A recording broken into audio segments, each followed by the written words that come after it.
Ассалаумағалейкум, қадірлі көрермендер. Жалпы ұлт тарихында бірнеше жүздеген батырлар, елдің бірлігін ойлаған, ынтымағын ойлаған бірнеше ондаған би шешендер ол қазақтың тарихынан белгілі. Ал олардың бүгінгі заманға жетуі, қазіргі солардың ой толғамдарының бүгінгі заманмен үндесуі деген мәселе бұл қазіргі қоғам үшін ең маңызды факторлардың бірі десек қателесе қоймаспыз. Бірақ осы тұрғыдан алғанда Қазақстан тарихындағы шындық пен әділдік үшін күрескен батырлар, жалпы халық даналығы мен адалдықтың мысалдары туралы біздер дүркін осындай әңгімелерді өткізіп отырғанның артығы болмас. Сондықтан біз бүгін студиямызға тарих ғылымдарының кандидаты Халел Досмұхамедов атындағы Атырау университетінің қауымдастырылған профессоры Серік Орынғалиұлы Қуанышты шақырып отырмыз. Қош келдіңіз, Секе. Жалпы қазақтың ұғымында батырлар көп. Оларды әр дәуірменен кезеңмен алып қарауға болады. Бірақ бірінші осы бағытта жалпы батыр деген ұғымның өзі нені білдіреді? Соның анықтамасынан бастайықшы. Жалпы батыр сөзі мынау қазақ емес, жалпы түрік, моңғол халықтарында көп кездеседі ғой. Батыр, баһадур, богатыр орыстың деген сияқты. Бұндай сөздер өте көп кездеседі. Алғаш батыр сөзі осыған жақын сөздер негізі мына түрік дәуірінен басталады. Түрік дәуірінің Орхон Енисей жазбаларында осындай сөздер кездеседі. Кейін мынау орыстың Игорь Полка туралы сөз деген манағы несін жарнамасын талдаған кезінде Олжас Сүлеймен мысалы мынандай бір мысал келтіреді. Мынау орыстың бір Всеволод деген князі Бойтур деп айтып кетеді екен, Бойтур деп. Сосын оның мағынасын өздері түсіндіре алмайды. Бойтур деген не мағына екенін білмейді. Сонда Олжас Сүлейменов ол Бойтур деген сөздің мағынасы ар жағы ол түріктің богатыр деген сөзін келтіреді. Оны дәлелдеп береді. Яғни бізше батыр. Бізше батыр. Ол Бойтур дегені, буй деген сөз манағы сөз деген мағына білдіреді. Тур деген өгіз деген сөз, мана сөздің күшті, мықтылығы деген мағынада сондай қылып Олжас Сүлеймен түсіндіреді. Сондай анықтамалар арқылы манағы батыр сөзінің, батыр терминінің шығуы мына ежелгі түрік дәуірімен де ол да байланыстырып айтатын бар. Кейін енді батыр сөзі бұл бүкіл түрік халқына тән, бәріміз білеміз, ол башқұрттарда бар, татарда бар, қырғыз, қазақ бәрінде бар ұғымдар ғой енді. Бұл кейін жалпы мына батыр деген сөз жалпы көзсіз ерлік, мысалы сондай ержүректілік, ұлтжандылық, немесе мұнаға мәмілегерлік, ондай батырлардың барлығы көзсіз ер болған жоқ. Оның ішінде ақылды, елмен елді, манағы халықпен халықты табыстыратындай да, ондай да мықты адамдар болды. Сөз бастайтын шешендер де шықты олардың арасында. Мысалы, не болмайтын болса, манағы ірі көсем қолбасшылар да болды. Мысалы, бізде батыр сөзін көбінесе қара сүйектерге тән деп ойлайды. Шын мәнінде ол ақ сүйектердің арасында өте көп болған. Ол туралы манағы орыстың көптеген сол 18-ші ғасырдағы, 19-ші ғасырдағы мысалдар көп келтіреді. Лившин болсын, Спасский, Мейндорф, Рычков дегендер көп айтады. Мысалы, солардың әрбір батырларға нақты манағы батырлар туралы зерттемесе де, сол кезеңдегі Әбілқайыр дәуірінен бастап, одан кейінгі кезеңдегі тіпті қазақтардың өздерінің айтқан естеліктерін ала отырып, бұрынғы батырлар туралы көп мысалдар келтіріп айтады. Соның ішіндегі айталық Әбілқайырды айтады. Әбілқайыр тек қана ол қан емес, шын мәнінде батыр болған деп айтады. Ол қандық билікке қол жеткен кезінде әуелі батыр ретінде өзін көрсетіп, өзін дәлелдеп, сөйтіп, содан кейін ғана халықтың мана шын мәнінде қолдауына ие болғаннан кейін, оның ішінде жауынгершілік заманда батыр болмай, тек қарапайым адам болып, тек қана мен сұлтанмын, қан тұқым дегенге олардың бәрі мойындай қоймаған ғой. Сонда мысалы бір былай деп айтады, Әбілқайырдың Ерофееваның зерттеуінде бар. Әбілқайырдың жас кезінде, енді әлі аты шықпай тұрған кезінде біреулерге жалданып мал баққан деген бар. Бұл біздің мынағы Абылайдың Төле бидің жылқысын түйесін бақты деген кімге ұқсайды? Сабалақ деген атпен белгілі. Біздің Абылайға ұқсайды. Абылайға. Демек олар батыр деген атағы әуелі шықпастан бұрын хан немесе басқа мана халық арасында билеуші билікке жетпестен бұрын өзін батыр ретінде көрсетуге сөйтіп халыққа танымал болған ұмтылған деген айтуға болады сөйтіп. Ал енді әрине қай заманда да, қай халықта да, қай ұлтта да бұл жаңағы бұндай күрескер, осындай жаңағы батыл жандар болған ғой енді. Бірақ соның ішінде қазақ қоғамындағы осы анау Алтай менен мынау Қаптауына дейінгі аралықтағы бір кездегі осы аймақта осындай жаңа шындық пен әділдік үшін күрескен батырларды біздер қаншалықты бағалай алып жүрміз? Енді оны бағалауға келетін болсақ, мысалы біз өзіміздің шежіреден бастасақ. Айталық Ағатай. Ағатай батыр ғой. Егер қателеспесем, Халил Досмұхамедовтің естелігінде жазады, ол ұрысқа қатысып 18-де ме екен, 17-сінде жас кезінде жауды жеңе алмай тұрған кезінде ең бірінші болып қамалға манағы Алаш емес, мынау кім Алаша, кіші жүздің құранымен Алшын деп. Алшын, ең бірінші сол басып кіреді дейді. Одан кейін олжа бөлген кезінде сосын манағы жігіт келмеді, соны шақырыңдар деп соны сұраған дейді, аңыз бойынша. Сонда ол айтқан дейді, ал сен нені қалайсың дегенде, маған ештеңе керегі жоқ, осы менің атымды ұранға айналдырсаңыз деген сияқты.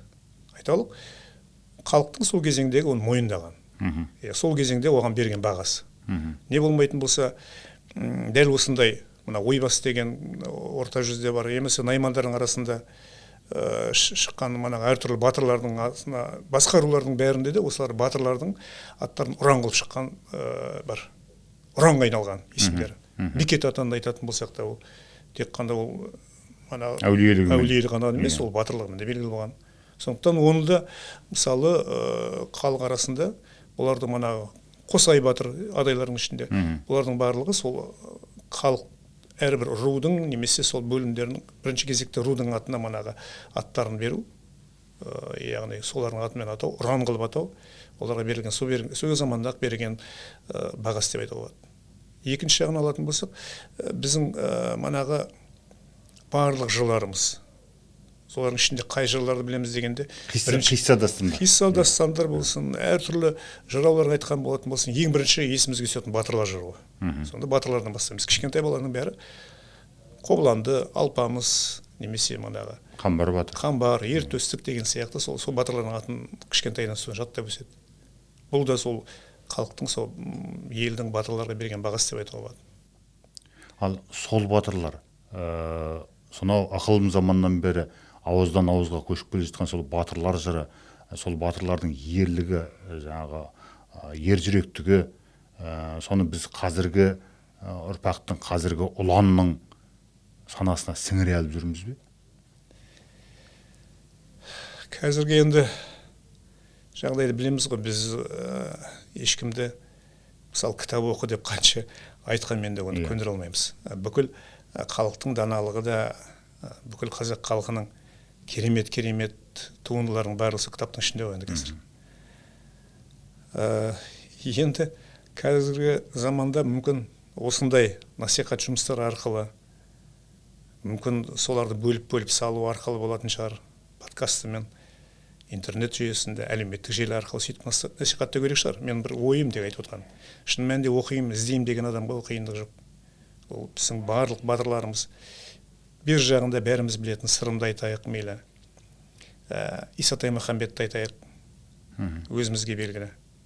Ал барлық әрбір қазақтың облысын деп айтпай, тіпті ауданын айтатын болсақ, әр ауданның өзінде де әрбір халықтың, әрбір рудың, тайпасының бөлімдерінің ішінде де өздерінің батырлары бар. Бұл біздің қазақтың осындай кең байтақ даласын қалай ұстап қалды деп ойлаймыз, осы батырлардың арқасы деп айтуға болады. Әйтпесе, бір жағынан қалмақ, Еділ бойының қалмақтар, бір жағынан жоңғар, арқаңда орыс, алдында Қытай деген сияқты. Орта Азияның Қоқан, Хиуа хандықтары да олды қырып баратыр. Осылардың бәрімен ұрысып, түркмендер бір жағында бар мысалы деген сияқты. Осылардың бәрімен айқасып, осындай кең байтақ жерді сақтап қалу оңай емес. Қазірде қуатты қару жоқ. Әрине. Сондықтан бұлардың бәрі бұл қазақ батырларының тек қана ерліктері ғана емес, шынымен айтқанда мәмілегерлік те қасиеттері, дипломат ретінде өздерін көрсете білуі, шешен бола білуі, мысалы біздің Сырым батыр сияқты басқа да қасиеттеріне байланысты деп ойлаймыз ғой. Шынында да сондай ғой. Ал енді осылардың барлығын қазір айтылып жүр, әрине жаңағы мынау қоғамдағы идеологиялық тұрғыдағы жаңағы әжелер институты, отбасы институты, әкелер кеңестері, түрлі аналар кеңестері, солар арқылы дамытсақ дейтін бір ойлар, пікірлер айтылады. Бұған сіз қалай қарайсыз? Енді ол да қажет нәрсе болар. Біз бұл жерде батыр дегенде ойдан шығарылып отқан батырларымыз жоқ қой. Әрине. Өзіміздің арамызда қанша батырлар бар. Айталық, мысалы, суға кетіп жатқан адамды құтқарып қалу, мысалы, күнделікті өзіміздің заманымызда өмірде болып жатқан дүниелер. Болмайтын болса, манағы отқа оранып жатқан үйдің, пәтердің ішінен кішкентай баланы алып шығуды. Бұл да ерлік қой, мысалы. Сол сияқты өте қиын, айталық бір оны құтқаруға болмайды деген адамды бір ота жасап сақтап алып қалатын дәрігерлер болатын болса, бұл да батырлық, бұл да ерлік деп айтуға болады. Енді мәселе тек оны сол қалай жұмыс жасайды, оның функциялары қандай болады, мақсат міндеті қандай болады деген сияқты да. Олар үлгі болатындай, сондықтан басқаларды, жастарды өзінің артынан тартатындай, ертетіндей керемет мықты жұмыс жасайтын орган болатын болса, әрине жақсы. Сіз мәселен ұстазсыз, негізгі саналы ғұмырыңыз осы салада келе жатыр. Алдыңыздан бірнеше толқын, бірнеше буын жастар өсіп шықты. Бүгінде олардың әрқайсысы өз саласында жаңағы лайықты қызмет етіп жатыр. Бірақ солардың арасынан осы бағыттағы, осы жаңағы патриоттық, отаншылдық тәрбиені ойына сіңіре алатындай жастар қазір қалыптасты ма? Сол бұрынғы анау ата дәстүрімен қазіргі заманды екеуін байланыстырылатындай жастар байқай аласыз ба жастардың ішінен, қазіргі буынның арасынан? Мына бір Қытайдың қазір есіме түспей отыр, бір деректерінде, ежелгі деректерін айтатын бар. Қазір жастар бұзылып баратыр, бұрынғы жастар емес деген сияқты.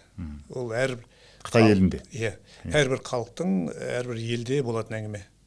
Себебі 50 жылда ел жаңа дейді, 50 жылдан кейін, екі ұрпақ ауысқаннан кейін, біз аға буын мен кіші буынның арасы алшақтап кетеді. Бірін-бірін түсінбейтін мәселе көбейеді. Заман өзгереді. Заман өзгеріп кетеді. Бұрынғы талап болмайды, бұрынғы көзқарас болмайды деген сияқты. Соған байланысты біз кейде мына жоғарғы буындар кіші буынға өте көп көңіл толмасындай ондай болады. Шын мәнінде оны тексеріп көріп отқан ешкім жоқ қой. Қазір Құдай сақтасын, бір сондай бір сын заман келетін болса, біздің жастардың арасында да мықты сондай ерлікке дайын ұлтжанды жастар көп деп бар. Мәселе біз сол ұлттық тәрбие беруде ғой енді. Ұлттық дәрежеде ұлтжандылыққа тәрбиелейтіндей жұмыс жүргізетін болса. Отбасындағы. Отбасынан бастап әрине. Отбасынан, мектептен болатын болсын, жоғары оқу орнында болатын болсын. Сөйтіп, сол арқылы тәрбиелемесек, енді ұлттық код деген бар ғой осы жерде. Біздің өзіміздің ұлттық кодымыз бар деген сияқты. Ол тек өзіміз баяғы айтатын ұят, немесе сауап, обал деген сөздерден басталады осы, кете береді арқылы. Осының бәрін санасына сіңіру үшін енді өзіміздің тілімізден айырып қалмау керек қой. Бүкіл тәрбиенің бәрі сол тілде тұр ғой. Сол тіл арқылы өзіміздің өткен тарихымыз. Жаңа тіл дегеннен шығады. Мәселен, бұрындары қара сөздің өзін жаңағы тақпақтатып сөйлейтін, төкпектетіп сөйлейтін сондай жастарды айтпағанда, қазіргі орта жастағы ақсақал жасына жетіп қалған адамдардың өздерін қазір көп саусақпен санарлық деп айтуға болады. Бұған не себеп?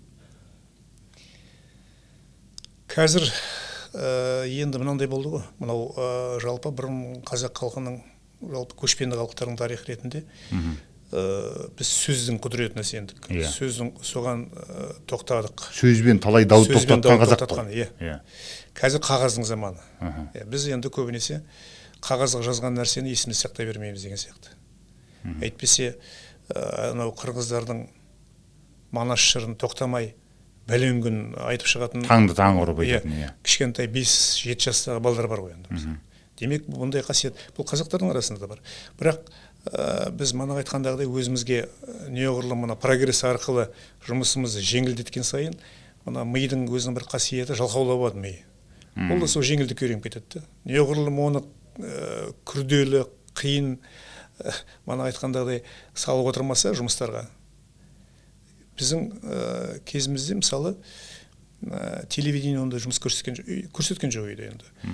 Ол бір канал, 2 канал болды, онда мана орбита деген сияқты, Қазақстан каналы бізге келмейді деген сияқты. Болмайтын болса радиодан тек қана 1-2 канал болды, қазақ радиосы көбінесе. Сол кезеңде пластинка тасиын дедім. Мен мысалы пластинка тасиын үйге, ерте заманда.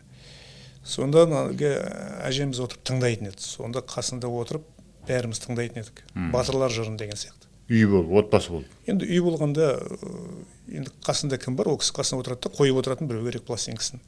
Екінші бетін аударып қою керек деген сияқты. Сонда соның өзіне манағы үлкен тәрбиенің көрсетеді. Енді қазір ондай емес қой, қазір біздің жастарымыз өте қысқа ақпарат үйреніп қалған. Қысқа сөйлейді, қысқа айтады, қысқа ақпарат қабылдайды. Ұзақ отырып тыңдау қиын. Мәселе енді соны ұштастыра білу болып тұр ғой енді. Қалай?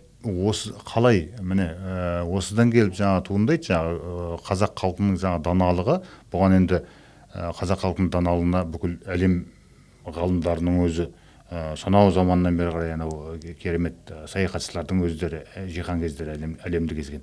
Солардың өздері таңданыс білдірген ғой, ол енді тарихта бар нәрсе. Енді сол даналықтан, сол ұлттық жаңа генофондтан біздер айырылып қалмаймыз ба деген күмәнді ойлар келеді кейде. Бұл жаһандану дәуірінің өзінің бір көрінісі. Шынында да сондай, біз көп нені айырылып қалуымыз мүмкін. Кім Герольд Бельгердің бір мықты айтқан сөздері бар. Қазақ сөздері жинақталған анау энциклопедия бар ғой, түсіндірме сөздігі. Соның ішіндегі сөздері айталық Британикадан да көп деп айтқан болатын. Бірақ енді ол сөздердің көбі біздің мына ежелгі шаруашылығымызда, мал шаруашылығына байланысты. Айталық малға қатысты, малдың айналасындағы деген сияқты. Соған қатысты мына ауа райы болатын болсын, немесе тағы басқа шаруашылыққа қажет болатын болсын. Біз олардың көбін ұмытып қалдық қой. Архаизм ойнап кетті. Архаизм. Оны тіпті қазір айтқанда да көп білмеуі мүмкін. Тіпті ес білген адамдар ол қай мағына деген сөздер деп айтуы мүмкін. Жастар оның қасынан оны әлдеқайда көп білмейді. Бірақ енді прогресс болғасын сондай, біз заман ағымынан қалып қоймау керек. Қазір мұнағы әлеуметтік желі, мына интернет жүйесі енгеннен кейін заман өте тез қарқын жүріп жатыр да. Сондықтан бұл жасанды интеллект қосылып жатыр оның үстіне деген сияқты. Сәт сайын өзгеріп жатыр. Бұл жерде қазір тіпті ойлаудан қалатын заман болды қазір. Жасанды интеллектке сеніп кететін болса. Серік Өрінғалиұлы, жалпы бұл мәселені қазіргі заманда жаңағы өзіңіз орында айтып отырсыз. Мысалға жасанды интеллекті еніп келе жатыр, жаңағы мына әлеуметтік желінің жылдамдығына қосымша. Сол кезде біздің архивімізде сақталған, әрине біздердің архивіміз аса бай емес, бірақ соның өзінде де сол бар нәрсемен байланыстыра отырып қазіргі өмірге дейін деп енгізсе қалай болар еді? Сіз архив саласында да тәжірибеңіз бар ғой. Жалпы бұл жалпы батырларға қатысты, өткен заманға қатысты құжаттардың көпшілігі Ресейде он. Бұны жан жақты зерттеген орыстың ғалымдары. Кейін материалдардың бәрін сол Ресейдің архивтерінен барып сақтаған. Біздің өзімізге қатысты материалдар енді мынау көп орталыққа кейін алып кеткен. Жергілікті жерлерде бұндай батырларға қатысты, осындай мәселеге қатысты деректер өте аздау негізі. Дегенмен сол заманнан бастап шыққан әртүрлі кітаптар бар. Сол кітаптардың ішінде көп дүние жинақталған. манағы батырларға қатысты, олардың бір белгілі бір қоғамда алатын рөліне қатысты, әлеуметтік, саяси, манағы әскери деген сияқты сондай орнына бәріне қатысты жазылған еңбектер өте көп. Солар бар, жеткілікті. Ол туралы әртүрлі зерттеулер де жасалған, жазылып жатқан бар. Бұған қоса айталық, әрбір елдің, әрбір мысалы аудан болсын, немесе облыс болатын болсын, шыққан өлке тарихына қатысты жекелеген еңбектер бар. Сонда жекелеген адамдарға қатысты, батырларға қатысты әртүрлі деректер келтіреді. Бұл да мысалы даланың ауызша тарихы деп айтамыз. Сол кейін жинақталып, кітапқа түскен деректер, мәліметтер. Оларда әртүрлі мәліметтер бар. Мысалы бізге мынау Исатай Махамбет былай қарағанда күні кеше болған сияқты. Қазіргі көзқараспен алатын болса, күні кеше болған оқиға. Тарихы жаңа, ұмытыла қоймаған. Ұмытыла қоймаған. Бұл баяғы анау ежелгі заманның тарихы емес деген сияқты. Бірақ соған қарамастан Исатай Махамбет көтерілісіне қатысқан адамдардың немесе рубасылардың, батырлардың аттары әлі толық белгілі емес мысалы. Осыдан ақ біздің алдымызда қаншама мүмкіндік бар екенін көруге болады. Әлі де қанша жұмыс бар деген сияқты. Әрине бұл жерде архивтің рөлі өте маңызды. Бірақ тек қана архивтермен емес, маның айтқандаған сияқты өткен тарихымызға осы туралы жазылған еңбектердің бәрін саралап, Халил Досмұхамедовтың жазған еңбектерінен бастап, мысалы, содан бастап кейінгі жазылған, соңғы жазылған еңбектердің бәрін қарайтын болсақ, ол жерден көп не табуға болады. Әлі де болатын болса, көп зерттеу жұмыстары жүргізу керек деген сөз. Бұл жерде жаңағы айтып отырған өте орынды қозғап отырсыз. Мысалға, жаңағы сол Исатай Махамбет бастаған көтерілістің негізгі сюжеті, негізгі құрылымы бұл жаңағы кімнің жаңағы Исатай Махамбет дастанында Ғылман Шөрековтің сонда келтірілген. Былай айтқанда, ол жаңағы сөзбен жазылған тарих. Болмаса жаңағы Мұрат Мөңкеұлының жырларындағы анау сөзбен жазылған географиялық карта. Мысалы осы Атырау облысының аумағын алып қарайтын. Міне осы нәрселерді біздер қалай мына халыққа неғұрлым өтімді қыламыз? Ана форматта емес, ол негізгі форматында емес. Қазіргі заманға лайықтап қалай келтіре аламыз осыны? Бұның барлығы былай қарап тұрғанда жаңа халықтың даналығы шынында да адалдықтың мысалдары ғой. Енді қазіргі жаңа технологияны пайдаланбаса, енді басқа қандай мүмкіндік бар енді. Бұл жерде менің ойымша тек қана маман, осы саланың маман тарихшылар деп қана солар ғана міндет артпау керек. Бұл жерде оны бөліп алатын ештеңе жоқ. Бұл жерде журналистерде, әдебиетшілерде, немесе осыған қатты қызыққан әуесқой тарихшы деп айтайық мысалы. Солардың да қолдарына көп не келеді. Өлкетанушылар. Оларды айтуға болады. Енді ол қай форматта жүреді дегенде, мысалы, қазіргі жүріп жатқан формат подкасты да, бұл да бір керемет дүние. Немесе сол мәліметтерді қысқаша бір өзімізге белгілі блогерлер, бір жақсы мықты елге танымал IT мамандары. Осындай адамдар тек қана ол өзінің бизнесін ғана айтпай айталық. Осы жұмыстар насихаттайтын болса, айталық. Бір несінде бір салғанда Махамбеттің бір өлеңін салсамыз, келесі Махамбеттің келесі өлеңін салса, соны мысалы, соны айналасынан талдау болса. Болмаса бір эпизодын келтірсе. Бір эпизодын ғана келтірсе. Мана айтқандай Мұрат Мөңкеұлының осы көтеріліске қатысты айтқан жазған бір деген сияқты. Бұның өзі манағы олардың өзі манағы артистер сияқты, әншілер сияқты халықты өзінің ыңғайына бұрғады ғой. Мысалы Димаштың арқасында ол тек қана өлең ғана айтып отқан жоқ, бүкіл қазақтың ұлттық өнерін, мәдениетін насихаттап отыр. Егер осындай бағытта біздің мана блогерлеріміз, инфлюенсерлеріміз осы бағытта жұмыс жасайтын болса, ол тек қана өзінің ғана айталы жағдайын ғана емес, айталы халыққа да тигізген үлкен жұмыс болған болар еді. Сондай бір үлкен көмек болған болар еді. Тарихты насихаттауға, немесе ұлтжандылықты дамытуда деген сияқты. Рахмет, Серік Орынғалиұлы. Жалпы бұл жаңа сөзіміздің басында айтып кеттік. Қазақтың тарихында, жалпы Қазақстанның тарихында мынау шындық пен әділдік үшін күрескен тұлғалар, би-шешендер, олардың жаңағы елге қалдырған әлі күнге дейін сол жаңағы мына әдебиет, жалпы қазақ фольклор тарихында жылнамасында қолданылып келе жатқан сөздердің көпшілігі сол дәуірге тән.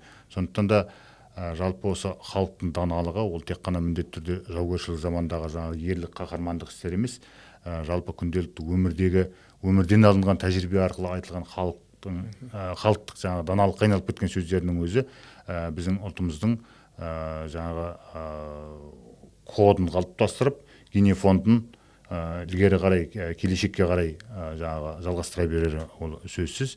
Сондықтан да қазіргі мемлекет басшысы Қасым-Жомарт Тоқаевтың кітап оқу мәдениеті, жалпы ұлттың тарихын архивті меңгеру мәселесі туралы беріп отырған, алға қойып отырған міндеттері де осының біздің осы ойымызды дәлелдей түскендей ғой. Сондықтан да біз әңгімемізді осы арадан үзе тұрайық. Жалпы келешекте бұл бағытта тағы да қосымша мамандармен, жалпы бұл тақырыптағы тек қана жаңағы тарих деп қарауға болмайды, бұл жағынан жан-жақты, жаңағы сіз айтқандай мүмкін IT мамандарды да қосып, қоғам белсенділерін де қосып, бұл салада жаңағы үлкен келелі әңгіме жүргізуге толықтай мүмкіндік бар. Уақыт тауып студиямызға келгеніңізге көп рахмет. Құрметті көрермен, егер халық боламыз десек, ел боламыз десек, онда біз ең бірінші өзіміздің тарихымызды білуіміз керек. Ал халықтың даналығы, елдің тарихы бұл біздің тарихымыз, біздің ұрпағымыздың келешекке қарай жол бастайтын бағдары болса керек. Әрқашан осы бағытта жұмысымыз үзілмесін. Сіз бен біз бірге болайық. Келесі көріскенше.